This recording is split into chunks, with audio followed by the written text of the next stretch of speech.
A number of allegations and pronouncements have been made by the government against my good name, and a number of people have been arrested and accused and charged with alleged crimes. Twajeyo omusango ku Dr. Aggrey Kiyingi si kugamba nti kuba tetulina bujulizi obumukwatako, naye kuba poliisi tenaba kumukwata.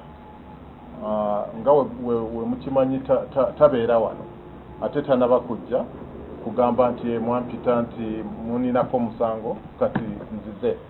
N'olwekyo we tuba tunagenda mu maaso okuwawaabira bano abaliwo betwakwata, oli tulina okumuggyako kuba singa abeerako ku charge sheet omusango tegusobola kugenda mu maaso bulungi.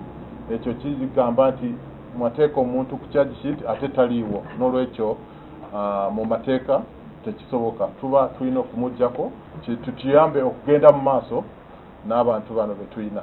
Naye ekiseera kyonna singa oba ajja wano oba poliisi emukwata mu ngeri zonna tujja kumuuzaako ku lisiti yabo betulinaako omusango.